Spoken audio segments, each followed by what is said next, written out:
बाहरिबो एवं सेतिरे 8,342 कोटी टंकार ऊर्ध्व टंका से एथिरे अप्रूवाल देइछंती। ये रास्ता हेबा द्वारा निश्चित भावरे ओडिशार ये गोटे केवल रास्ता विकासर काम केवल एका हेब नाही, एहा सहित मध्य जो खोर्धा, भुवनेश्वर, कटक, चौद्वार एवं बांकी पर्यंत ये अंचल संपूर्ण भाव में भुवनेश्वर रिजनल अंचल हिसाब रे कैपिटल अंचल हिसाब रे अंतर्भुक्त हो एवं एथिरे जो आम आउ गोटे इंटरनल रिंग रोड रो प्रस्ताव रखीचु ताहा मध्य आगामी दिन में कार्यकारी होगापी जाऊँगी एवं गोठपाटना पाखे आम जो गोटे न्यू सिटी करने जाऊँ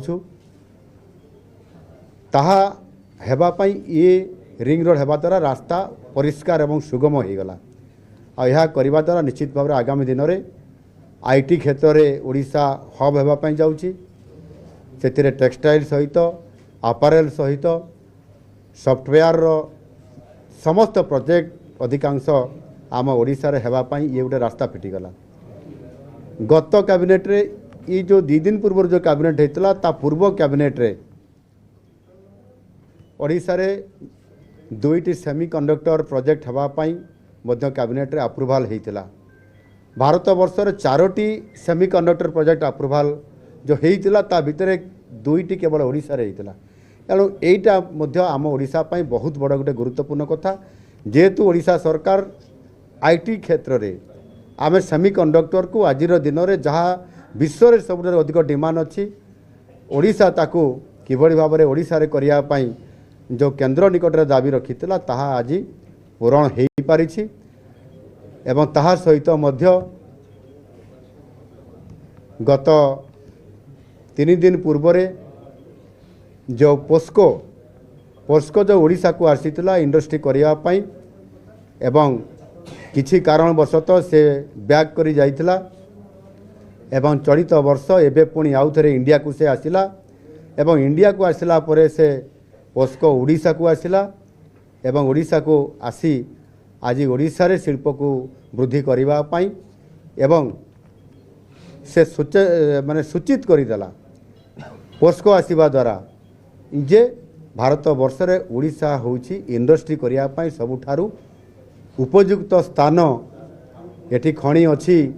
एठी मैन पावर अच्छी, पोर्ट अच्छी, इंफ्रास्ट्रक्चर अच्छी एवं एठी जमी अच्छी। ये समस्त कथा को प्रमाणित करदेला आउ गोटे आधार रे जे ओडिशा एक संभावनार राज्य एवं शिल्पायन करिया पाई सबुठारु भारत वर्षर प्रकृष्ट स्थान। आ से दृष्टिकोण आज ओडिशा सरकार मान्यवर मंत्री परिषद सदस्यगण मान्यवर विधायकगण सेमाने आज मान्यवर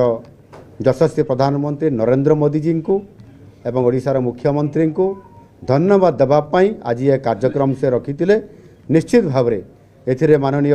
प्रधानमंत्री को जी को मध्य मु धन्यवाद देवी। तांकर प्रत्यक्ष भाव में सी सेठी जो JSW सहित पोस्कोर ये जॉइंट वेंचर रे जो केन्दुझर पाटना रे जो आपंकर मेगा स्टील प्लांट होगापी जाऊँगी से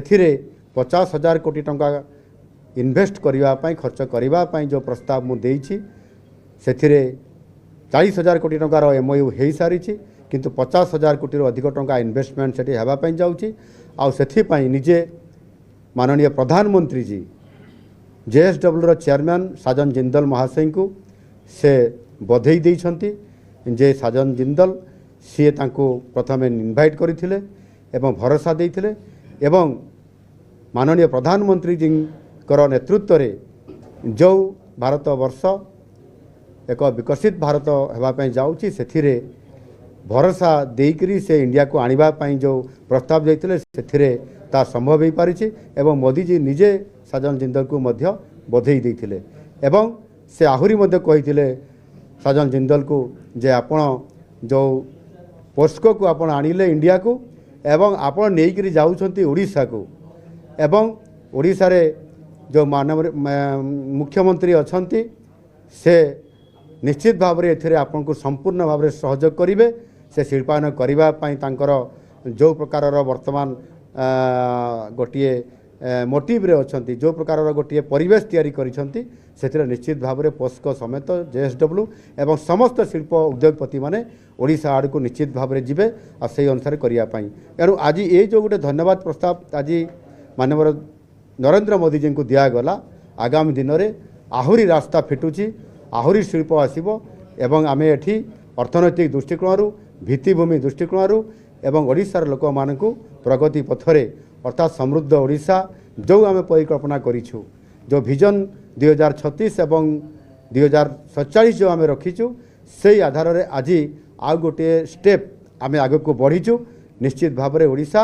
ये क्षेत्र में शिल्प क्षेत्र में आग को आगेब एवं अर्थनैतिक दृष्टिकोण आगामी दिन में श्रेष्ठ 5टी राज्य भितर स्थानित हम ये जो कथा आम बारंबार कहूँ ताहा आज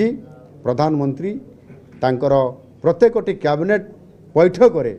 ओडिशा को प्राधान्य दे जो प्रोजेक्ट गुड़िक अप्रूवाल कर चली ताहा सूचई दौछि जे ओडिशा निश्चित भाव में भारत वर्ष रे एक ग्रोथ इंजिन हिसाब रे ओडिशा राज्य विकसित भारत में काम करिवो ताहा आज प्रमाणित करिसंती। धन्यवाद।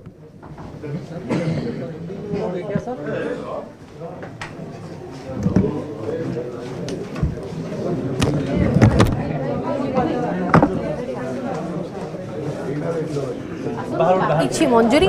एवं अन्य पक्षे 111 किलोमीटर व्यापी लंबिब प्रशस्त रास्ता जहाँ द्वारा सुगम हो पारिबो से गमनागमन व्यवस्था एवं स्थानीय लोक मानकर आर्थिक स्थिति रे उन्नति हो पारिबो। 8,000 कोटी व्यय अटकल रखा जाइछि। केंद्र सरकार को मुख्यमंत्री एवं मंत्रिमंडल धन्यवाद अर्पण करिसंती।